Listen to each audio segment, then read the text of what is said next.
Gracias, Marianita. Hoy vamos a tener la enseñanza y después vamos a tener un ratito de oración unos por otros. Entonces, siempre nos gusta tener un tiempo de oración unos por otros. Normalmente lo hacemos como una vez cada 2 meses. Y hoy vamos a tomar un ratito para orar unos por otros, contarnos algunas peticiones y compartir de esto. Hoy voy a predicarles de Hechos, capítulo 19. Si tiene ahí su Biblia, por favor. Hechos, capítulo 19, del 21 al 41. Hechos, capítulo 19, versículo 21 al versículo 41. Y si me pueden poner el título de la prédica. Hoy le he puesto la prédica con esa frase. Yo creo que todos lo hemos escuchado. Por la plata baila el mono, ¿verdad? Y es una frase que uno utiliza mucho cuando lo que quiere decir es que al final, cuando a alguien le pagan, hace lo que sea, ¿verdad? Cuando hay plata, se acomoda. Cuando le pagan, se dispone. Entonces es una frase que utilizamos mucho en este sentido de que si a alguien le dan dinero, a veces hace lo que sea, incluso cosas que no son tan correctas, ¿verdad? Entonces en el ámbito deportista uno dice, ese jugador se fue a un equipo. Ahora los jugadores de fútbol que se van a Arabia, ¿verdad? Siendo jóvenes y que tienen potencial y se van a una liga que la gente no sigue y demás, la gente dice, por la plata baila el mono, ¿verdad? Entonces se van a otros lugares donde tal vez no es el mejor, pero que por un tema de dinero, entonces se van para allá. Entonces esta frase es bien conocida, es bien popular, y hoy vamos a ver una situación que nos expone Lucas que sucede en Éfeso por un tema de platas. Hoy es una enseñanza o un texto muy particular porque nos va a hablar de economía, de plata y de cómo se ve afectada una situación económica de una persona en particular y que éste convence a otros de que esta situación los afecta a todos, y vamos a ver cómo el evangelio afecta la economía y cómo nosotros tenemos que tener cuidado de que no por la plata estemos dispuestos a hacer cualquier cosa. Entonces por ahí va la enseñanza de hoy. Quiero leerles Hechos 19, 21 al 41. Van a ver los versículos aquí. También, si usted tiene la aplicación, puede buscarla. Ahí están las notas de esta enseñanza y también van a encontrar los pasajes. Entonces dice el texto: pasadas estas cosas, Pablo decidió en el espíritu ir a Jerusalén, después de recorrer Macedonia y Acaya, diciendo: después de que haya estado allí, debo visitar también Roma. Y habiendo enviado a Macedonia a 2 de sus ayudantes, Timoteo y Erasto, él se quedó en Asia por algún tiempo. Por aquel tiempo se produjo un alboroto, no pequeño, por motivo del camino, porque cierto platero, que se llamaba Demetrio, que labraba templecillos de plata de Diana y producía no pocas ganancias a los artífices, reunió a estos junto con los obreros de oficios semejantes y dijo: compañeros, ustedes saben que nuestra prosperidad depende de este comercio. Pueden ver y oír que no solo en Éfeso, sino en casi toda Asia, este Pablo ha persuadido a una gran cantidad de gente y la ha apartado, diciendo que los dioses hechos con las manos no son dioses verdaderos. Y no solo corremos el peligro de que nuestro oficio caiga en descrédito, sino también que el templo de la gran diosa Diana se considere sin valor, y que ella, a quien adora toda Asia y el mundo entero, sea despojada de su grandeza. Cuando oyeron esto, se llenaron de ira y comenzaron a gritar: grande es Diana de los Efesios. La ciudad se llenó de confusión, y a una se precipitaron en el teatro, arrastrando consigo a Gallo y a Aristarco, los compañeros de viaje de Pablo, que eran de Macedonia. Cuando Pablo quiso ir a la multitud, los discípulos no se lo permitieron. También algunas de las autoridades de la provincia de Asia, que eran amigos de Pablo, le enviaron mensaje y repetidamente le rogaron que no se aventurara a presentarse en el teatro.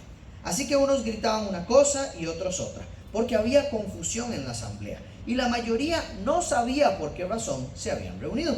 Algunos de la multitud pensaron que se trataba de Alejandro, puesto que los judíos lo habían empujado hacia adelante. Entonces Alejandro, haciendo señal de silencio con la mano, quería hacer su defensa ante la asamblea. Pero cuando se dieron cuenta de que era judío, un clamor se levantó de todos ellos gritando como por 2 horas: grande es Diana de los Efesios.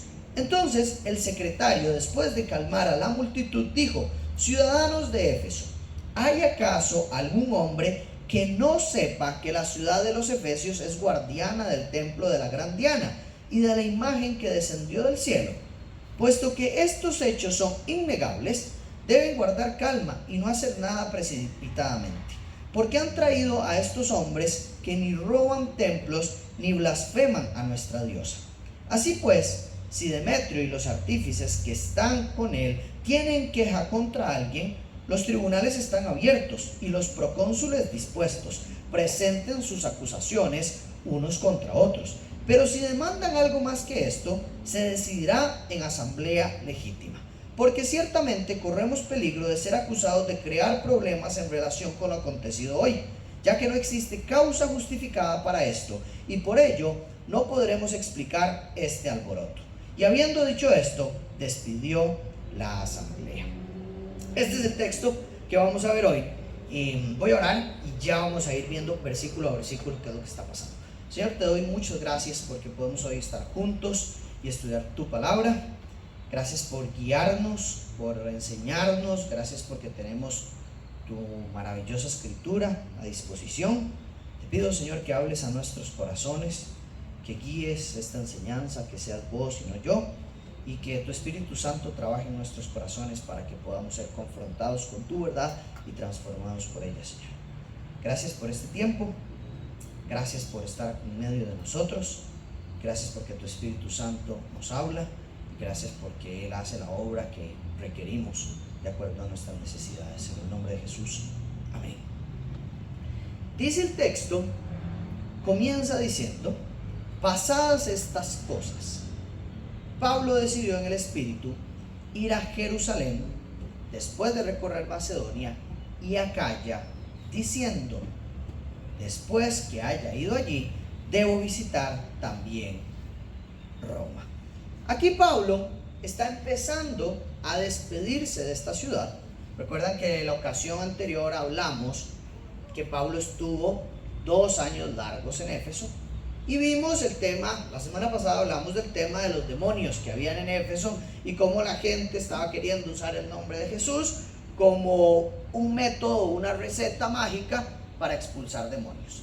Entonces aquí Lucas nos dice que pasadas estas cosas que acontecieron en Éfeso, donde ya la iglesia estaba muy establecida, Pablo decide en el Espíritu ir a Jerusalén después de recorrer Macedonia y Acaya. Entonces, ¿qué es lo que está pasando?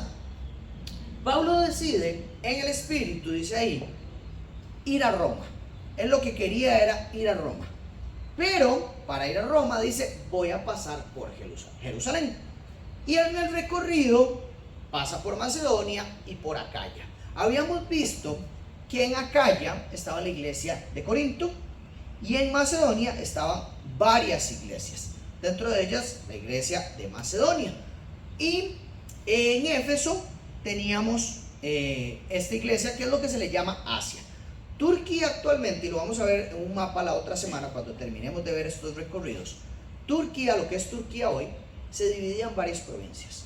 Macedonia era una de ellas, Acaya era otra de ellas y Asia era otra de ellas. Entonces, estas grandes provincias, que ahora son solo Turquía, es donde están estas iglesias, que hablamos que son las donde están ubicadas las 7 iglesias descritas en Apocalipsis. Entonces, en esta zona, en donde estamos viendo en Asia, hay varias iglesias. Una de ellas es la de Éfeso. Pablo iba a pasar por la provincia que está a la par, que es Macedonia, luego pasar por Acaya y luego viajar hacia Jerusalén para después irse a Roma. Entonces, él está en este viaje y lo que planea Pablo es predicar el evangelio en una ciudad importante como Roma. Él tenía 2 objetivos: uno, llegar a Roma, y el otro, llegar a España. Y eso lo vamos a ir viendo en el transcurso de Hechos, cómo se va a ir desarrollando. Pablo quiere llegar a Roma para predicar el evangelio a los romanos y para acompañar a las iglesias que se estaban formando en Roma. Pablo termina llegando a Roma, pero termina llegando a Roma preso, ¿verdad? No con esta libertad de poder predicar el evangelio. Pero en el espíritu dice el texto que él sintió que tenía que ir a Roma y pasar por Jerusalén. Y estas son cosas muy interesantes, porque en Jerusalén empiezan los problemas para Pablo. Y vea qué interesante como él dice que él, en el espíritu decide esto, que no es una decisión simplemente de él, sino que en el espíritu él toma esta decisión. Y uno no sabe cuáles son los planes que tiene Dios, ni los propósitos que tiene Dios, pero vemos aquí a Pablo teniendo algo muy claro, que Pablo vive con el propósito que Dios tenga para él. Pablo vive con el propósito que Dios tenga para él. Pablo vive para lo que Dios tenga y donde Dios lo tenga, ¿verdad? Él no dice como, ay, es que no, yo no quiero ir a Jerusalén, yo me quiero quedar en Éfeso toda mi vida.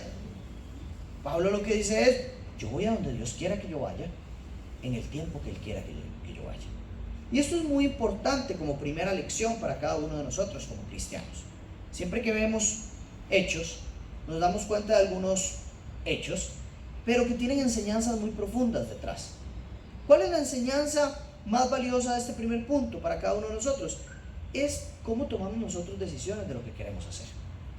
¿Tomamos decisiones de acuerdo a nuestros propósitos o tomamos decisiones de acuerdo a los propósitos de Dios? Porque hay decisiones que nos ayudan a vivir de acuerdo a los propósitos del Señor, y hay decisiones que perjudican poder vivir de acuerdo a los propósitos del Señor. Voy a dar un ejemplo, y este es un ejemplo personal. Para mí y mi esposa, ya llevamos 8 años de casados, pero en muchos momentos de nuestro matrimonio hemos tenido que tomar decisiones con respecto a cuestiones laborales, con respecto a cuestiones de dónde vivir y con respecto a decisiones económicas. Y para nosotros siempre ha sido un desafío entender que no podemos tomar decisiones tan libremente porque tenemos una iglesia a la que servimos. Y que yo le digo a mi esposa tiene el sueño de que vivamos en la playa. Y nosotros decimos, no podemos vivir en la playa porque nuestra iglesia está aquí y nosotros servimos a una comunidad que está acá. O para nosotros, en algunas ocasiones decimos, queremos pasarnos a vivir a otro lado. Queremos buscar una casa tal vez más grande o una casa más de acuerdo a algunas necesidades que nosotros tenemos. Pero una de las razones por las que no lo hacemos es porque decimos, bueno, si nos pasamos de casa, probablemente comprometeríamos más nuestras finanzas, tendríamos que pagar más de alquiler o más de el costo de la casa, y eso no nos permitiría ayudar a varios misioneros que ayudamos y a varias familias que ayudamos de la iglesia. Entonces, en muchas ocasiones a nosotros nos ha tocado sacrificar nuestros sueños por querer seguir sirviendo al Señor en donde estamos. Y esta es la realidad de los cristianos, que debemos evaluar todas las decisiones que nosotros tomamos a la luz de si esto va a seguir sirviendo a Dios o si esto va a limitar el servicio que hacemos o que damos a Dios. Si usted sabe que una decisión financiera que usted está por tomar va a hacer que usted tenga que trabajar muchísimas más horas y que eso signifique que deje de dedicarle tiempo a las cosas del Señor, que usted ya se ha comprometido con el Señor y que son su llamado, ojo con ir en esa dirección. Si usted está tomando una decisión de irse a vivir a otro lado, de cambiar de trabajo, pero eso va a afectar los propósitos que Dios tiene para usted negativamente, ojo. Pero si eso va a afectar positivamente los propósitos que Dios tiene para usted, qué bueno, vaya en esa dirección. Y eso es lo que vemos aquí a Pablo. Pablo en algunos momentos se ha dedicado a trabajar en tiendas, se ha dedicado a hacer carpas, en otros momentos se ha dedicado tiempo completo al ministerio, pero siempre tiene la mente puesta en hacer lo que Dios quiere que haga y no necesariamente lo que Él quiere hacer. Y eso es muy importante para nosotros porque vivimos muy entretenidos y muy apegados a las cuestiones de este mundo. ¿Cuántos de los que estamos acá hemos dejado de hacer cosas que el Señor nos ha llamado a hacer por la vida a la que estamos apegados? Yo conozco personas que dicen, no, yo quisiera ser misionero, pero no me puedo ir de misionero porque tengo un montón de deudas. O yo quisiera dedicarme tiempo completo a ayudar a las personas en necesidad, pero la realidad es que no puedo porque mi trabajo es demasiado demandante y no lo logro, ¿verdad? Entonces, Eso pasa, y a veces un trabajo es demasiado demandante porque tenemos demasiados compromisos financieros que asumir y necesitamos agarrar ese tipo de trabajos que demandan demasiado, porque si no, no salimos con los compromisos financieros. El otro día nos decía un papá de unos amigos y nos decían, para nosotros siempre es un desafío el tema de si uno de los dos que está en la casa vuelve a trabajar o no vuelve a trabajar y se queda 100% en la casa, porque estábamos hablando de eso. Mi esposa en este momento se dedica 100% a Aurora y a estar en la casa. Entonces nos contaban, para nosotros siempre es un desafío decidir esto, y nos hemos dado cuenta que para nosotros es más sano que mi esposa, decía él, esté 100% en la casa, porque nos dimos cuenta que si mi esposa está trabajando, en realidad estaría trabajando como por comprar más cosas, pero no porque necesitemos del trabajo de ella en este momento. Y nos decía, yo veo muchos papás en la escuela, o yo veo muchos papás en el colegio o en el kinder, que vienen en sus carros del año, vienen en sus carros lujosos, pero que nunca están con sus hijos, y que están matándose en sus trabajos por sostener ese carro, por sostener ese colegio, por sostener esa casa, pero que el tiempo de calidad con sus hijos nunca lo tienen. Y yo que trabajo en una escuela, veo que la escuela no es solamente un lugar donde aprenden, sino que ahora es la guardería y la casa de los chiquitos, ¿verdad? Hay chicos que los llevan a las 6 de la mañana y los recogen a las 6 de la tarde. Entonces, ¿dónde estamos poniendo nosotros el corazón? ¿Dónde estamos poniendo el tiempo? ¿Dónde estamos poniendo los esfuerzos? ¿En los propósitos del Señor o en los quehaceres y en las cosas de este mundo, que son muy bonitas, que son muy atractivas, pero que no van de la mano con los propósitos del Señor? Yo creo que nosotros tenemos que anhelar caminar como Pablo, cada día más ligeros en cuanto a los compromisos con este mundo, para poder vivir los compromisos con el Señor, y que vayamos acomodando nuestra vida a poder vivir de acuerdo a los compromisos que queremos adquirir con el Señor, y no seguir una vida tan pesada de acuerdo a los compromisos de este mundo. Dice el texto que después de que Pablo toma esta decisión, mientras Pablo se iba, todavía no se ha ido, él comentó que iba a hacer esto, que se iba a ir, ¿verdad? Pero en ese tiempo, dice el versículo 23, se produjo un alboroto. Se produjo un alboroto, y no pequeño, por motivo del camino. Recuerden, cuando hablamos del camino, se está refiriendo de Jesucristo, del Evangelio de Cristo. Dice, porque cierto platero, que se llamaba Demetrio, que labraba templecillos de plata de Diana y producía no pocas ganancias a los artífices, reunió a estos con los obreros de oficios semejantes y dijo, compañeros, ustedes saben que nuestra prosperidad depende de este comercio. Vemos acá entonces que aparece un hombre que dice que es platero, no porque era platero de plata, sino que porque producía plata, o sea, hacía cosas en plata, ¿verdad? Que calza también que era bien platero, porque aquí vemos lo que pasa en esta historia. Es curioso, pero se refiere a que trabajaba en plata, ¿verdad? Él dice, hacía templecillos de plata de Diana. En otras versiones de la Biblia dice Artemisa. Es porque es el nombre, uno es el nombre griego y otro es el nombre romano de la diosa a la cual se adoraba. Entonces, esta Diana era una diosa del pueblo, bueno, de esta zona, de esta región, que era muy adorada. Se adoraba en Asia, se adoraba en Macedonia, se adoraba en diferentes lugares, así como ellos tenían un montón de dioses, como lo habíamos visto cuando hablamos de Pablo en Atenas. Aquí, en esta zona, los dioses griegos, la creencia en los dioses griegos se había propagado, y entonces habían diversos dioses de diferentes cosas. Artemisa era una de ellas, y este hombre lo que hacía era como unos dijecitos, unas moneditas de plata con la imagen de Diana, y los vendía. Entonces imagínense estar ahí en el templo de Artemisa y afuera los souvenirs del templo de Artemisa, y él vendía en plata todos los souvenirs de Diana. Entonces la gente iba al templo, hacía sus oraciones, sus sacrificios a Diana, salía y compraba las cositas de Diana, ¿verdad? Esto es muy parecido a, por ejemplo, las catedrales católicas, en donde usted va y compra una virgencita y compra las figuritas de los santos y se las lleva para su casa después de haberlos adorado y después de haber orado por ellos. La cuestión es que este Demetrio está viendo que el negocio se le está cayendo. La gente está dejando de comprar los templecillos de plata, la gente está dejando de creer en Diana. ¿Por qué?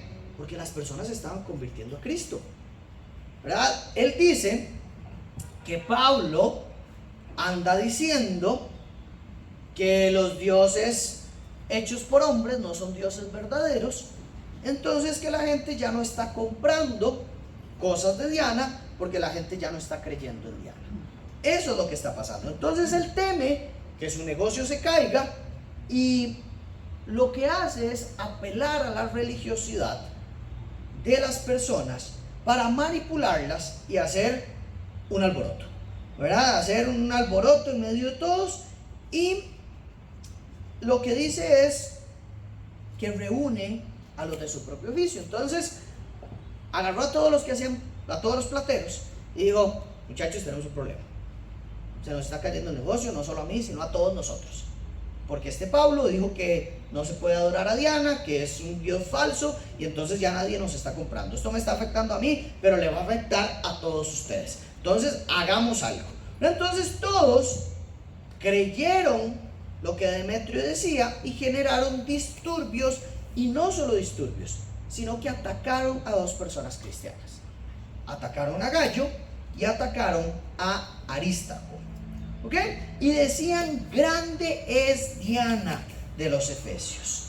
Aquí vemos cómo Demetrio convence a una multitud a partir de una creencia que estos en Efesio tenían en su corazón.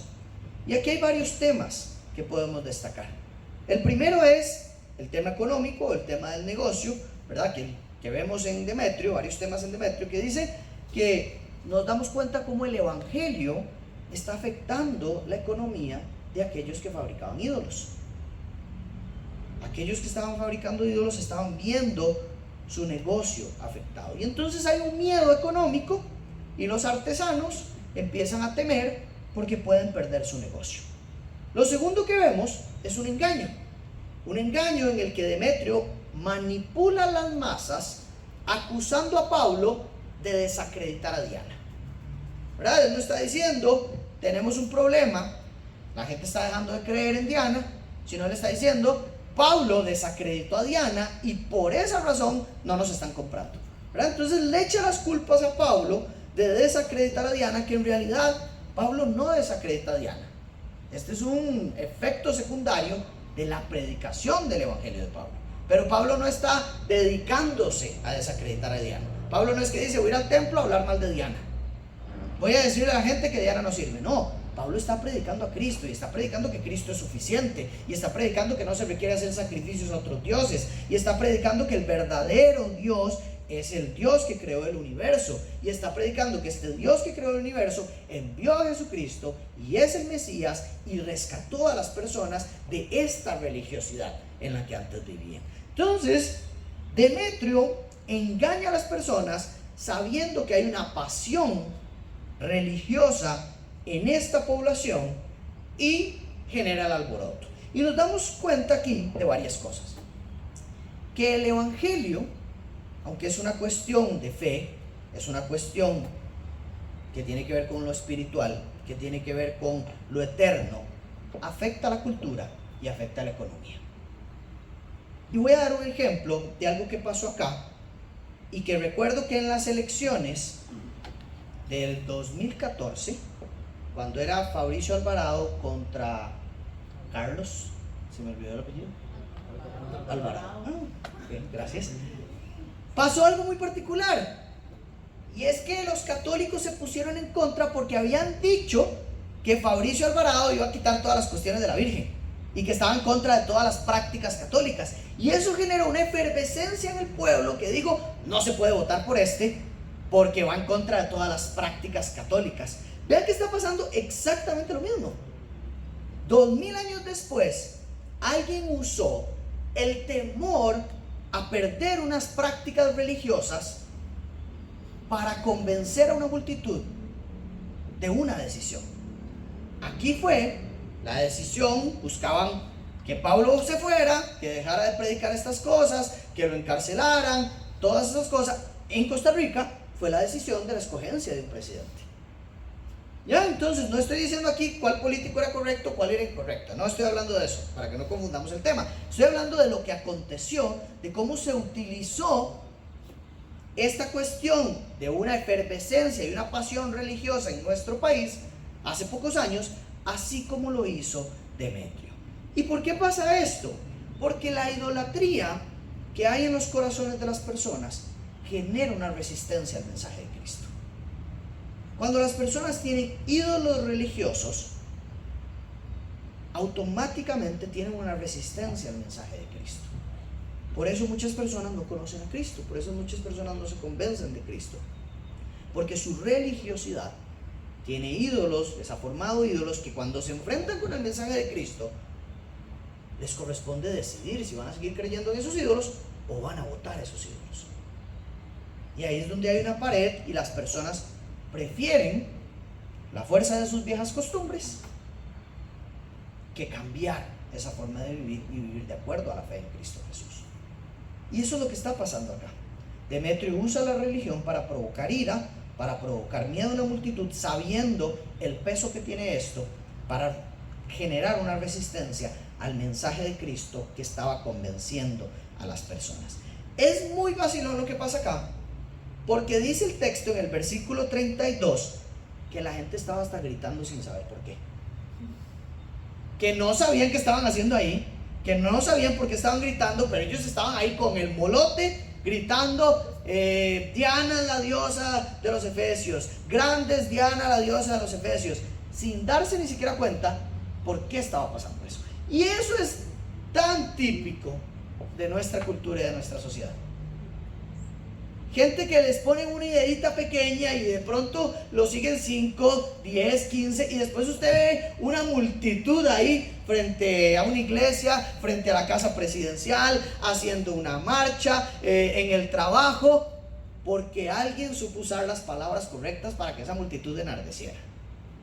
Y a veces uno dice: yo no sé ni por qué estoy aquí. Y les cuento, cuando yo estaba en la U, yo estudié en la UCR, ya se van dando una idea.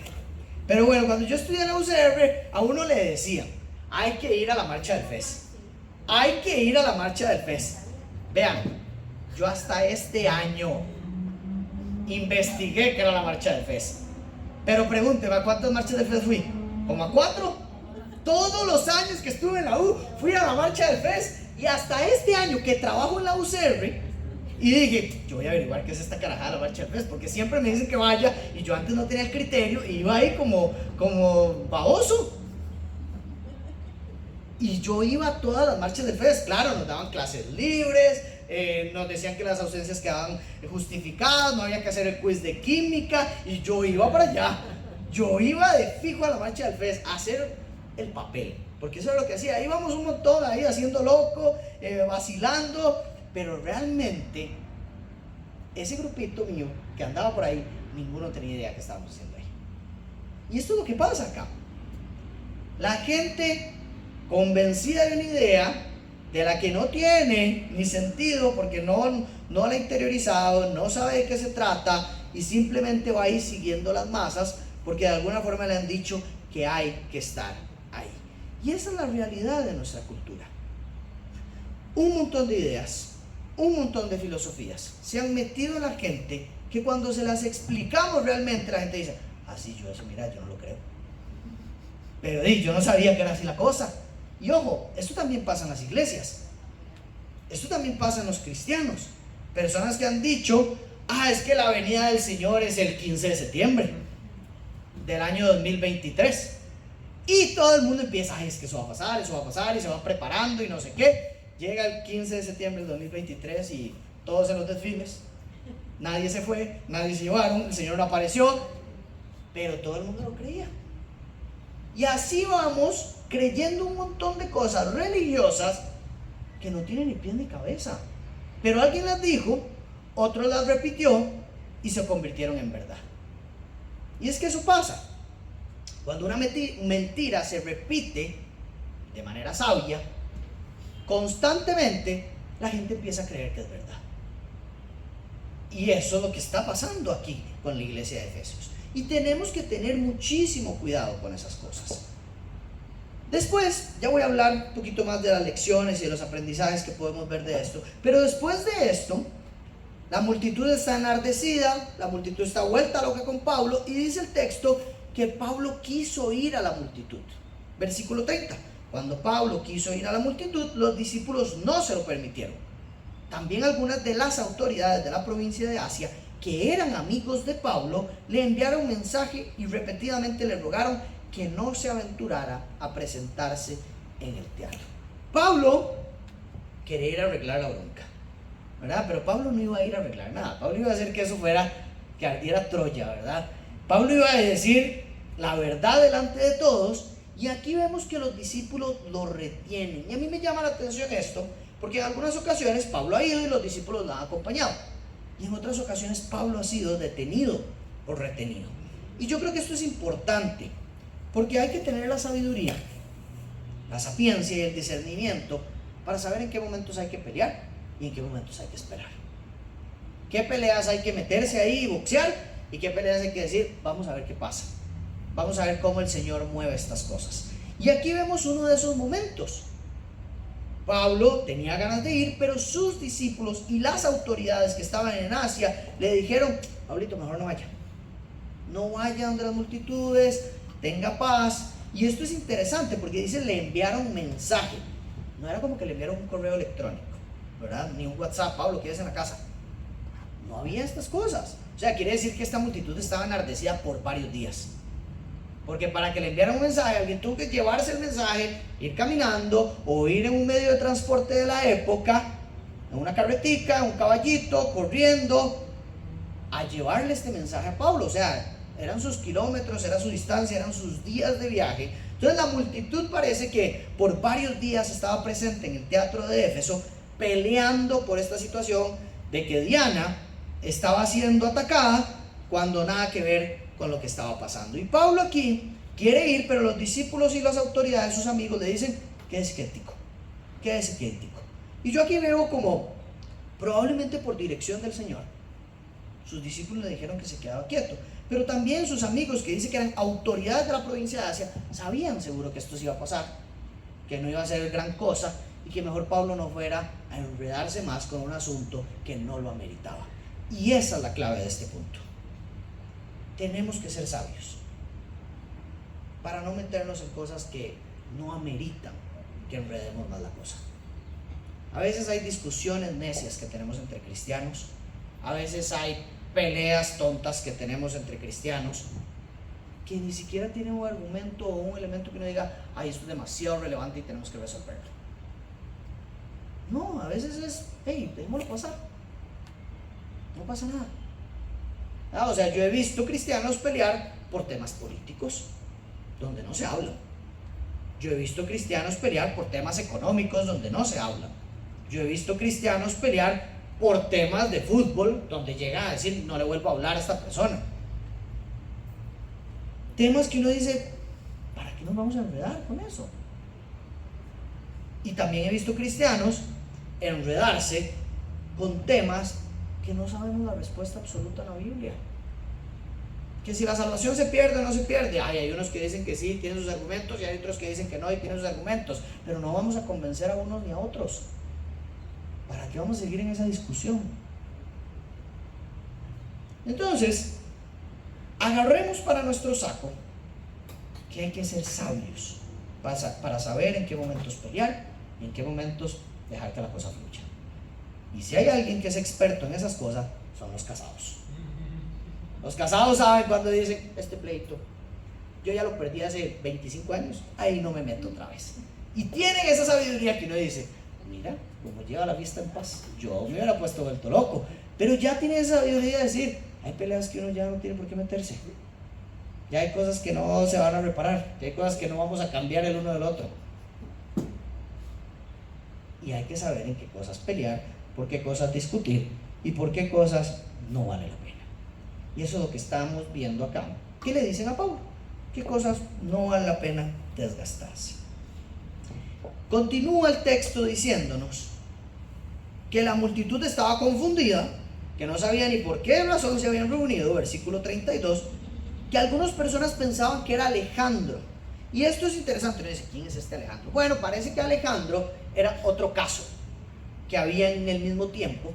O sea, era un caso que tenía que ser resuelto delante de la asamblea, y la gente pensó que estaba ahí en esa multitud por el caso de Alejandro, ¿verdad? Entonces ellos decían, ok, vamos a ir a ver el caso de Alejandro, pero entonces dice ahí que cuando se dieron cuenta de que era este judío, entonces dijeron, no, esto no es el tema, y siguieron con el tema de grandes Diana de los Efesios, ¿verdad? Volviendo al tema que había en sus corazones, pero estaban tan confundidos que ni sabían por qué estaban en la asamblea del teatro.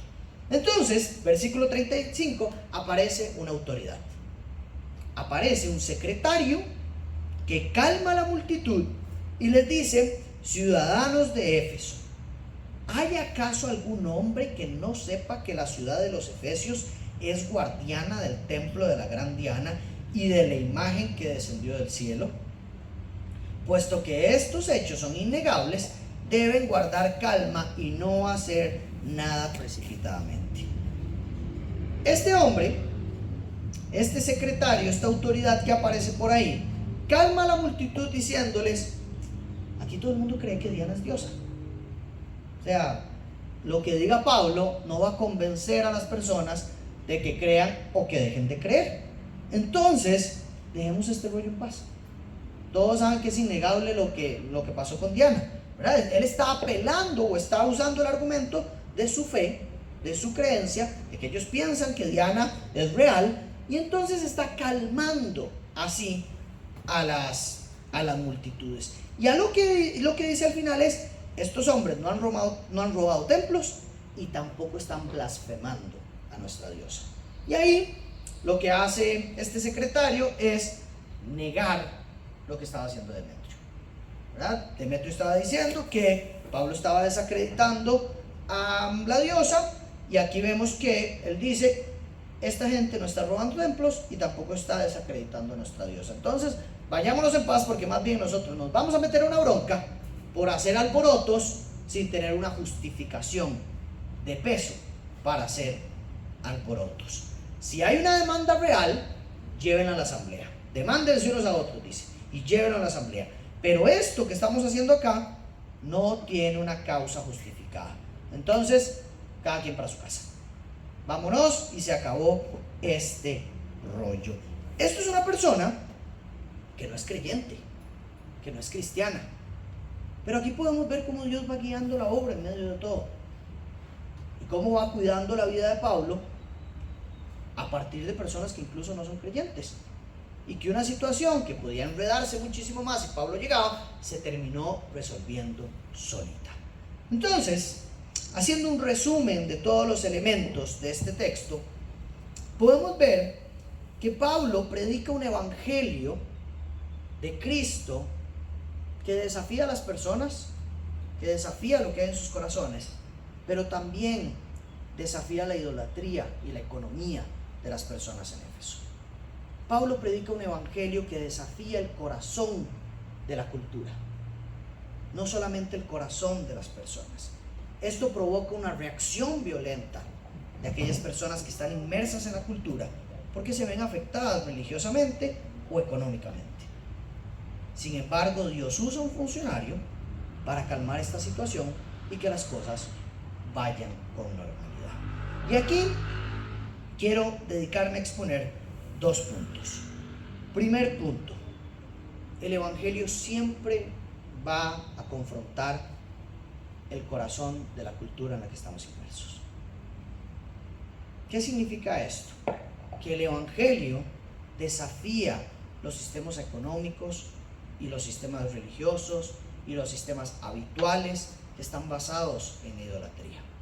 Aquí vemos que la predicación de Pablo amenaza un sistema económico que estaba basado en los ídolos de Diana.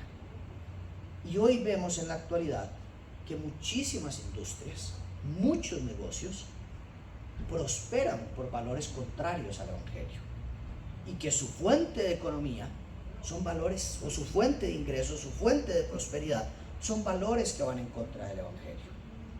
¿Qué pasa si nosotros, y esto pasa en Colombia, es un caso real por el cual la iglesia es perseguida en Colombia? ¿Cuál es la realidad? que las personas en Colombia se están convirtiendo y están dejando los negocios del narcotráfico. Y entonces los narcotraficantes dicen, esto no nos sirve, hay que espantar a la iglesia de aquí. Y pasa también en México. En México hay ciudades tan religiosas en donde los cristianos son perseguidos y asesinados y expulsados de las ciudades por predicar el evangelio, y que la gente se está convirtiendo y está dejando de seguir las religiones locales. Esto está pasando en nuestra cultura y pasa en los negocios. No sé si han visto o han escuchado cómo hay un montón de películas ahora que la gente no ve porque los cristianos han dicho que tienen ideologías que son contrarias a lo que ellos creen. Y la gente dice, yo no voy a ir a ver esa película porque no estoy de acuerdo con esa ideología. Y el otro día salió el nuevo director de Disney diciendo, ya no vamos a meter más mensajes políticos en las películas de Disney porque se nos está cayendo el negocio. Nos vamos a dedicar al entretenimiento de las familias, que es lo que hizo que tengamos dinero. Vean cómo la fe de las personas afecta la economía cuando esto va en contra de los valores cristianos. Y aquí la gente puede tomar una decisión: o sigue así, y probablemente muchos negocios se van a caer, o persigue a los cristianos para forzarlos a que dejen de hacer esas cosas que provocan estos choques con la economía, o se mueren en el intento económicamente, ¿verdad? Entonces, eso es algo que pasa en muchos. También vemos cómo esta cultura en la que nosotros vivimos, de un consumismo gigante, donde la felicidad se mide por lo que nosotros tenemos, donde la felicidad se mide por lo que podemos comprar o lo que no podemos comprar, genera explotación laboral, genera corrupción, genera tráfico de personas, y estas cosas afectan o se ven afectadas cuando las personas conocen a Cristo. Si nosotros como cristianos promovemos los valores cristianos y vivimos porque estos valores cristianos sean conocidos y transformen las comunidades en donde nosotros estamos, alguien va a brincar. Alguien va a brincar porque a alguien le vamos a matar el negocio. Va a brincar el creador de contenido pornográfico, va a brincar el que trafica personas, va a brincar el que vende drogas, va a brincar el que afecta a las personas, va a brincar el de la industria de entretenimiento que genera entretenimiento dañino para los chicos. Van a brincar porque nuestros valores promueven salir de esas cosas y tener una nueva vida, y eso afecta económicamente, y este es el corazón de la cultura. Lo segundo que veo de nuestra cultura es que la idolatría sigue viva en nuestra cultura, aunque tiene diferentes nombres.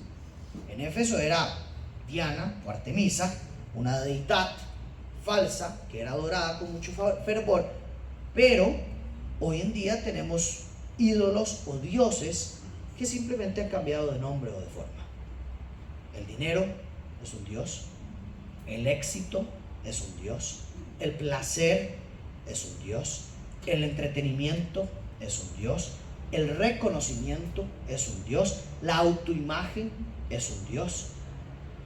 Y lamentablemente estos ídolos se han ido camuflando en nuestra sociedad e incluso en nuestras iglesias, y si no nos damos cuenta vamos a terminarlos adorando mucho más que a Cristo.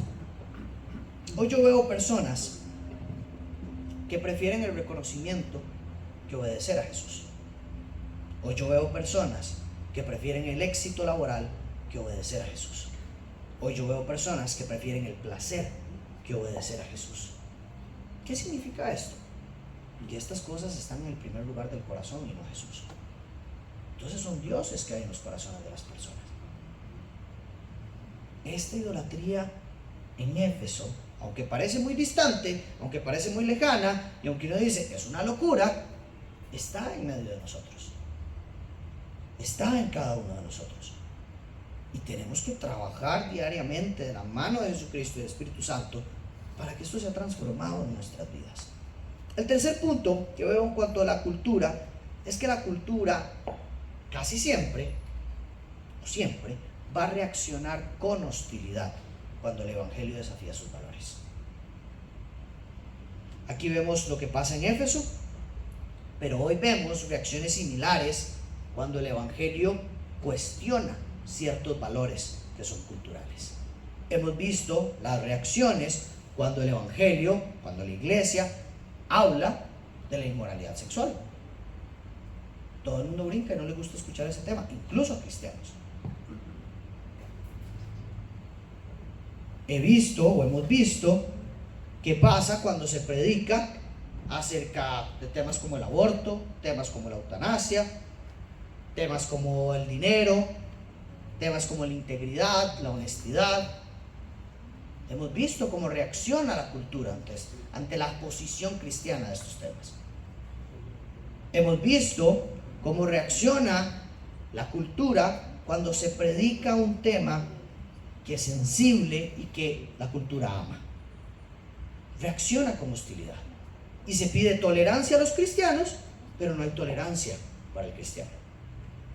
Entonces, no espere una reacción bonita, una reacción amorosa, una reacción amigable cuando usted está predicando el Evangelio. Porque va a haber hostilidad de esta cultura.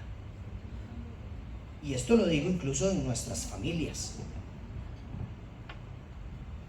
Hay casos del día a día donde padres quieren predicar a sus hijos y sus hijos están tan metidos en la cultura que reaccionan con hostilidad al mensaje del Evangelio, porque aman más lo que están viviendo en su cultura que el Evangelio, porque el Señor no ha tocado sus corazones.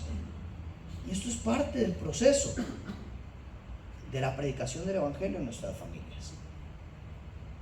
Yo me acuerdo cuando mis papás me decían a mí cuestiones de la Biblia y yo me enojaba, a mí me molestaba. Peor si era mi hermanilla, ¿verdad?, la que llegaba a predicarme, qué cólera me daba. Y yo decía, ¿quién se cree? Estoy hablando de mi hermanilla menor. Aquella no me predicaba. Estaba peor que yo creo. Pero entonces, yo sé bien esa reacción de hostilidad. Mis papás me decían, vamos a la iglesia. Y yo, ¿para qué ir a la iglesia? No moleste, mi mamá. Andrés, ¿por qué usted no se bautiza? Ay, es una estupidez, ¿para qué me voy a bautizar? Yo reaccionaba así. Yo les he contado, tal vez a los más cercanos, que cuando estábamos comiendo en una cena, en un almuerzo, y mis papás decían, Sofía, ore. Uy, yo me enojaba. Yo, no, que ore cualquier otro. Sofía ora como pastor y qué pereza escucharla. Eso decía yo. Imagínense, yo era hostil con mi propia familia, porque el Evangelio no había llegado a mi corazón. Si uno es hostil en su propia casa, ¿cuánta más hostilidad hay en el mundo que no tiene nada de amor por nosotros? Entonces entendamos que esta es la vida del Evangelio. Una vida que va a chocar constantemente contra la cultura. Una cultura que no ama el Evangelio, que lo rechaza, que es hostil, que es violenta en contra del Evangelio. Y que los evangelistas, nosotros cristianos, somos los que sufrimos esa hostilidad. Y yo sé que por eso, lamentablemente, muchos nos hemos callado. Porque duele esa hostilidad. Porque golpea esa hostilidad. Y que en Costa Rica quizás no vivimos persecución, pero sí vivimos hostilidad. Y que ha tenido momentos muy fuertes. Y que ahora tal vez tiene momentos más tranquilos. Pero que seguimos en una nube ahí de hostilidad que uno sabe que está. Y que no se puede decir cualquier cosa porque no le va tan bien. Lo segundo, o lo último, perdón, que veo de este punto de la cultura es que lo dije ya y nada más lo recalco. Hoy en día la multitud sigue repitiendo consignas sin saber ni idea de por qué lo hacen. Esta gente gritaba grandes Artemisa y no sabía ni lo que estaba pasando. Y hoy muchas personas adoptan ideologías, adoptan luchas, adoptan posiciones, adoptan filosofías, simplemente porque todo el mundo lo hace. Pero no porque realmente saben. Son tendencias que no son examinadas, que la gente no ve si realmente son justas, si son correctas, si son sabias, y que nada más se viralizan y que la gente no se da cuenta que hay implicaciones espirituales en esas cuestiones y que hay implicaciones de vida o muerte en esas cuestiones. Pero la gente va ahí siguiendo el ganado, que le digan cualquier tontera. Y hoy con las redes sociales es una cosa locos. ¿verdad? Si alguien dice, no sé, el cielo no es celeste o azul, es rojo, y eso se viraliza, lo empiezan a creer. Entonces, es difícil, pero es la realidad. Lo segundo que nos enseña este mensaje es no solamente que hay en el corazón de la cultura, sino que hay en nuestro corazón. ¿Qué hay en sus corazones? ¿Qué hay en el corazón de cada uno de nosotros? Porque aquí vemos que Demetrio, el platero, es un reflejo de lo que puede haber en nuestros corazones sin que nos demos cuenta. Él defendía a una diosa, pero en realidad lo que le preocupaba eran sus ganancias. Y aquí hay que evaluar el corazón de cada uno de nosotros. ¿Será que por las motivaciones económicas estamos dejando de lado las cuestiones espirituales? ¿Será que nosotros estamos justificando decisiones con argumentos supuestamente espirituales cuando lo que realmente buscamos es nuestro propio beneficio? Aquí él dijo, Demetrio dijo, yo no quiero perder mi negocio, no quiero perder mi influencia, necesito agarrarme de la religiosidad para hacerlo. Y ojo con eso. Lo otro que vemos de Demetrio es un hombre que tenía el corazón lleno de miedos a perder poder y a perder estabilidad. Y aquí le hago a usted la pregunta: ¿qué cosas nos da miedo perder si Cristo nos las pidiera? ¿Qué comodidades tiene usted que si Cristo se las pidiera usted dijo, me quedo con esta comodidad antes de seguir a Cristo? ¿Qué pasa si Jesús le dijera, deje su familia, deje todas sus cosas y váyase de este lugar a predicar a Cristo?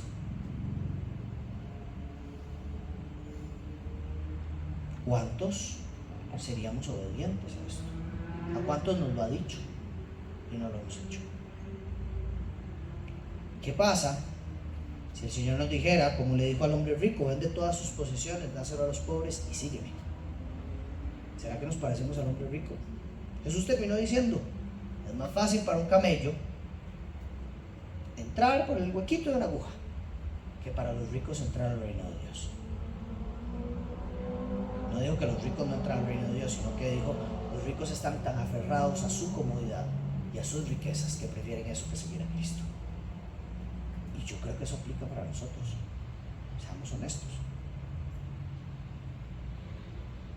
Seamos muy honestos. Ninguno de acá ha vendido todo y se lo ha entregado a los pobres y ha decidido seguir a Cristo.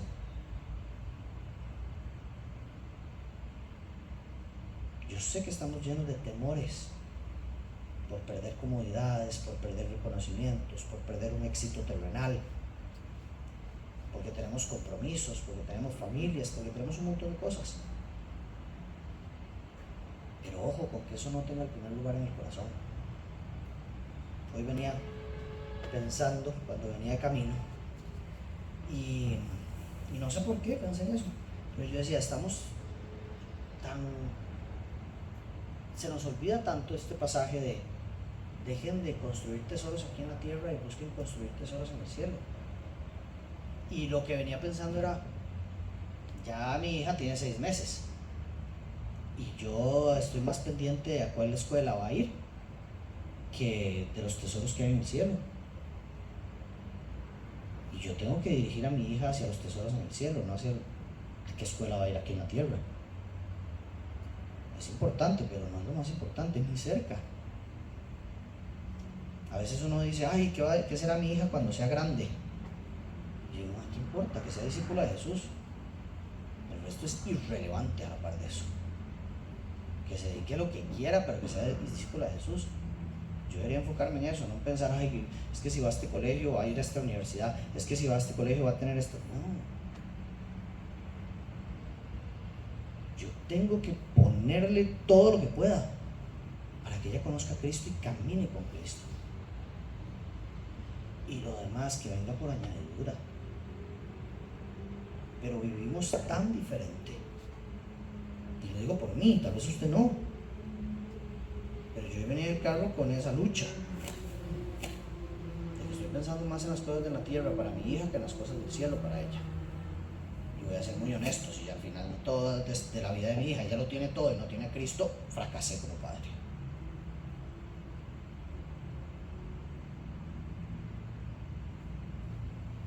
Ojo con darle más poder a los miedos de lo que perdemos en esta tierra y dejar de ganar lo que tenemos en el cielo. Segundo, reflexión acerca de nuestro corazón. Segunda reflexión. ¿Cómo reaccionamos nosotros cuando el Evangelio confronta nuestra vida? ¿Cómo reaccionamos nosotros ante esta prédica? Cuando la palabra de Dios nos confronta, nosotros podemos reaccionar como Demetrio, resistiéndola, o podemos reaccionar como Cristo, como los discípulos de Cristo. ¿Cómo vamos a reaccionar ante esta enseñanza? Porque la verdad es que aquí usted puede irse, seguir su vida, y que esto no pase nada con este mensaje, que no pase nada con lo que nos estamos exponiendo. Yo creo que cada uno de nosotros tiene áreas de nuestra vida donde la verdad de Dios choca con nuestra forma de vivir, choca con nuestros hábitos, choca con nuestros valores, y nos toca a nosotros decidir. ¿Vamos a seguir viviendo nuestros hábitos, nuestros valores, nuestra forma de vivir la vida? ¿O vamos a dejar estas cosas en manos de Dios y a vivir como Dios quiere que vivamos en estas áreas? Y la última es, la gran pregunta, es que usted se ponga en el lugar de Demetrio y se plantee esta pregunta para usted. ¿Qué ídolos estoy defendiendo hoy? ¿Qué ídolos estoy defendiendo hoy? El dinero, el reconocimiento, el estatus, la comodidad, el éxito personal, el ministerio, la familia. ¿Qué ídolo tengo yo en mi corazón? Que hoy digo, a muerte nadie me lo toca. Señor, todo, pero esto no. Y aunque uno no lo diga, lo tiene en el corazón. Porque uno dice, no, Señor, todo. Pero a la hora de la hora uno dice, uy, esto no quiere que me lo quitara. El Señor le dijo a Abraham, dame a tu hijo como sacrificio. Él será un sacrificio, quiero que me lo entregues como sacrificio. Y Abraham dijo, sí, Señor. ¿Cuál es el ídolo que hay en nuestro corazón que hoy estamos defendiendo a capa y espada y que necesitamos que sea arrancado? Es un trabajo, es el autoestima, es mi propio valor, es mi orgullo, son mis propios deseos. ¿Qué es lo que duele hoy? ¿Cuáles son los ídolos que duelen hoy porque no tenemos? ¿Cuáles son los ídolos que duelen hoy porque no están como quisiéramos que estén?